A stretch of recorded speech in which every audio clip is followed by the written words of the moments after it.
I know that you've been urging some of your colleagues to increase the federal gas tax in order to help the financing element of this infrastructure bill. I just wonder, do you have support from senior Republicans, Speaker Ryan, for example? Well, I think it's important to note that it's going to be difficult to do anything with revenue in this town. But, you know, we have to address this situation. I applaud the president for putting forth an infrastructure plan, bringing it front and center to the problem we face in America. It needs to be a bipartisan bill, but we have to be fiscally responsible, and that means finding a revenue source. The Highway Trust Fund is going to run out of money in October of 2020. American people know we have crumbling infrastructure, so we have to address this. And I'm open to any solution, any revenue solution that's put on the table. I think the president is open to that also. But we haven't touched the gas tax in 25 years. It's a simple, efficient way to collect the gas tax, and it can put the kind of real investment in infrastructure that we need today. But the bottom line is it's not going to pass through Congress. What else is there that we can use in order to finance this? Well, the president has said he wants to spend $200 billion. I'm not quite sure where those dollars are coming from, but I think we ought to have an open and honest discussion. It takes presidential leadership to get something like this done, and the president has stepped forward and has put a plan forward, and it's the beginning of the process. Let's work through the process and see where it ends up. Congressman, some economists, many economists that we talk to at least, say that the time for an infrastructure bill and infrastructure spending is long gone. It should have been done earlier. The economy is growing robustly. We're near full employment. Wages are starting to pick up. More spending, and the kind that we're talking about here, risks higher inflation and higher interest rates. Do you worry that a massive infrastructure bill will overheat the economy and perhaps even blow a hole in the economy? Well, no, I don't think so. And again, if you fix the trust fund, you won't be adding to the deficit. The deficits are what cause interest rates and inflation when you're borrowing and printing up money. But if you put it into the trust fund, what you pay at the pump is a user fee. And as a conservative, a principle of mine is if you use it, you pay for it.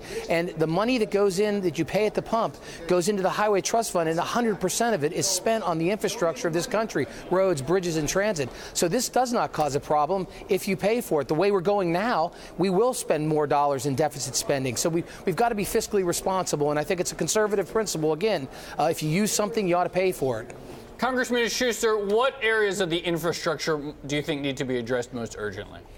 Well, the highway system and the bridges. We have over 50,000 deficient bridges in this country, and we need to address this. And this is a national system also. It's not just for one state to do it and not another. In my district of I-81 is a 4-lane interstate highway that runs from New York to Tennessee. It is a highway in bad need of 2 more lanes. The truck traffic, the freight on that is going to increase by 40% over the next 15 years, and so we need to expand it. And again, it's a national, a regional highway that is important to the economy of the United States. Congressman, you keep coming back to the sustainability of the Highway Trust Fund here and how critical that is ultimately. But are you frustrated that in 55 pages of this infrastructure proposal, that wasn't addressed, the financing of that wasn't addressed, and nor was it when the president proposed his budget for 2019 on Monday? Well, this is the beginning of a process. Again, the president put forward a plan. Some of the principles are outstanding. For instance, reducing the time to get these permits done. It can take up to 14 years to do a major road or bridge project in this country, which is just ridiculous. So I applaud the president for putting this forward, talking about streamlining, and he said he's open to looking at different ways to raise revenue. So again, I'm encouraged by this. It's the beginning of the process. Tomorrow we're going to the White House and a bipartisan group of us to talk to the president about infrastructure. Well, bigger picture here, Congressman. My question to you is, why didn't Republicans address and tackle infrastructure first? You could have started the President Trump era with a bipartisan win. It's something Democrats would be on board with, and then assess the budget to see what kind of room there was for tax cuts, for spending increases. Instead, the GOP went for Obamacare and the repeal of that first, and we know where that ended up. Do you regret your party's legislative priorities? No, not necessarily, because that's what we campaigned on, repealing Obamacare, reducing taxes, and then, of course, the president brought to the forefront infrastructure spending, something I've been talking about for years. So again, it is what it is.